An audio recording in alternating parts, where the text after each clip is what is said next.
Do your friends cheer for your wins, or do they only see you when they want you to cheer for theirs? If you've ever found yourself questioning whether your friends are real friends or fake friends, then keep watching. I'm Sharon. I'm totally new to this platform. You may know me from Instagram for my real, raw, straight shooting blogs on life. If that's your vibe, then be sure to hit the subscribe button, because that's the kind of weekly content you can expect to see from me right here. Why is it there are always a few that we thought cared about us that will ignore all our triumphs and anything important to us? Yet we see them cheering on others, and sometimes even those we've heard them speak ill of. But when it comes to us, nothing but cold hard silences. Why is it they will kiss the ass of anyone else seemingly doing well, but they are most comfortable whilst we, the ones they should want to see thrive, play it small? It's as though they're oblivious to any slightest victory, yet they're all over us like a rash if they need our support or want something from us. But if we need their support or have a win, they're nowhere to be bloody found. Actually, we'll usually see them lurking in our stories. We see you, you sneaky little suckers. Have you ever noticed if you're at the bottom of the rung and you're about to embark on a new challenge, say it be a fitness goal, and you have a long way to go? These kinds will often scoff at your goal, half-heartedly humour you, or show bugger all interest at all. Because perhaps deep in their mind, they don't believe that you will see this through. Or maybe they secretly hope that you won't. Or you decide to better yourself, whether it be landing that dream job, learning a new skill, or having a go at building a social media platform. Again, these kinds will either scoff, half-heartedly wish you luck, or show no interest whatsoever. But why is it that these are the select few within our circle that our heart always longs to see or hear some support from? We can have thousands cheering for us, but our eyes will always scan the room or the comments, just hoping that they're somewhere cheering. And when we repeatedly don't see them, it does something to us. It crushes something deep within. Much of my life, I've expressed myself through writing. Words, for some reason, just readily flow from me. Many years ago, I even penned several children's books, but they're gathering dust still at the bottom of my cupboard. Much of my writings go much deeper than that.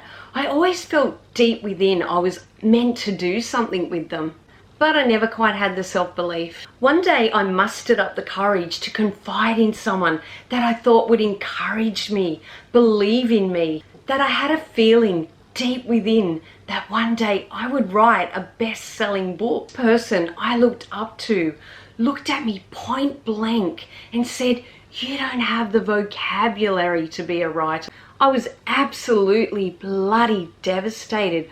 I took it to heart.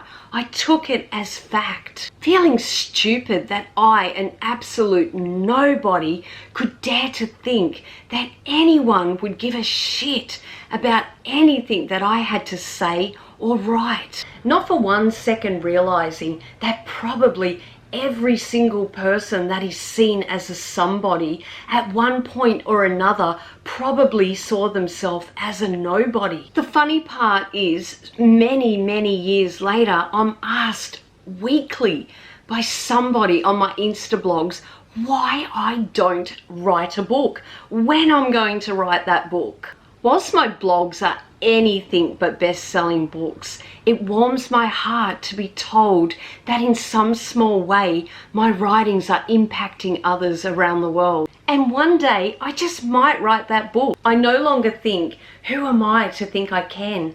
I now think, who am I to think I cannot? If I could go back and tell my younger self anything, it would be fuck what they think. We can never let others belittle our ambitions, no matter who they are or what they mean to us. If there is even just the tiniest spark within, we have to just learn to clap for ourselves. I believe that what is meant for us will find us. Live to make you proud. It's not healthy for us when we find ourselves questioning whether someone is really a friend or a foe. Toxic relationships at any kind can be soul destroying. It's so important that we learn what to take on board and what to let go. Who we let into our circle of trust and who we break free from. Then we have others who will support our dreams initially, but once we begin to flourish, reach the peak of the climb, catching up to or even passing them along the way, there will be a shift. They may become distant or pretend not to see any of our successes. Then there's the passive-aggressive teardowns,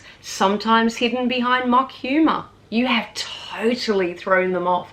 They never saw it coming. Jealousy and insecurity begins to consume them. They just don't think you deserve your win. They cannot in their minds fathom how you can possibly be shining so bright, even brighter than they. Even though you don't see it that way, you don't see it as a competition, to them it is an absolute competition. Genuine people, true friends, are always ready to catch you when you fall and clap like crazy when you win. But to these kinds, your triumphs are nothing more than a threat to their blasted ego. They just don't think you deserve this. You busted your ass to get here, but that is irrelevant to them. It does not matter how much you've given these people, how much you've been there for them, cheered for their wins. They just cannot be happy for yours. So why is it that it hurts us so bloody much? It's not about needing their validation. It's not about needing that at all. We're the ones obliterating our goals one by one.